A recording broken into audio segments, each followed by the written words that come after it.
Good morning, it's March 20th, 2020. Happy Friday, everyone. The first work week at home is accomplished. And actually, today I want to talk about something that's been on my mind since this all started. And yeah, it's about change. And I think most people's trouble with this time of circumstances is that we are not in control of it, and change is happening without us being involved in it.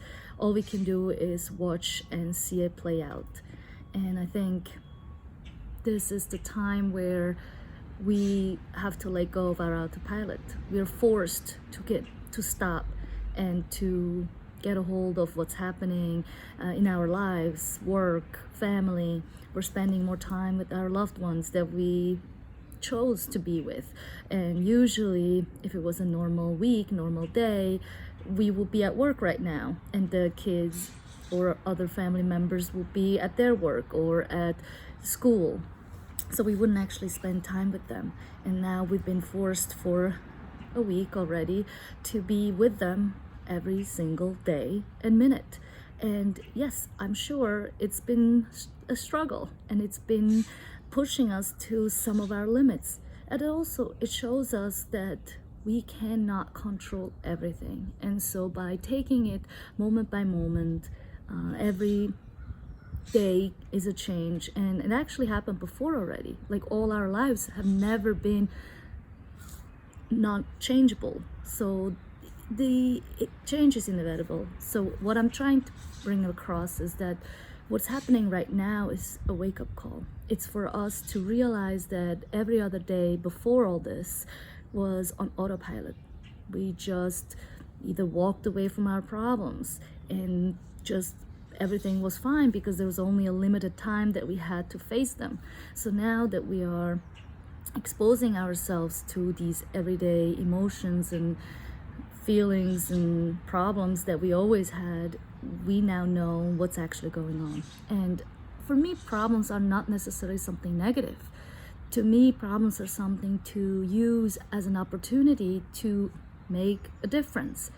Now we notice that through this time that our bodies and everything has to shift. We have to adapt. We have to do something different than we always did. So it's only a question to us how to do it.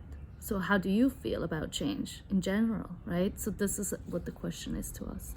And so my appeal to us is to use this opportunity we've been given by nature, pretty much, to change and to look at it. I mean, the pollution has gone back in such a quick time, and it's only been possible because everything has stopped.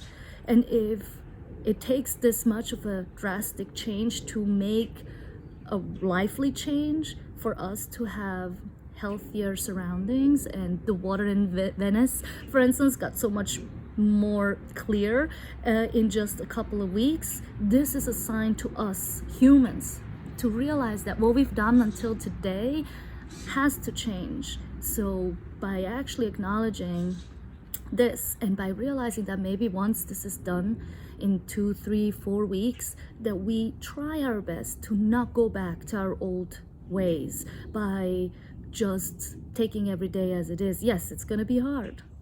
At first we're going to be like, oh my God, finally I get my life back. Finally I can do the things that we want to do. And so we quickly forget about what we've learned in those few weeks. So luckily, it takes 21 days to change a habit. So we get 21 days, 3 weeks to change those habits.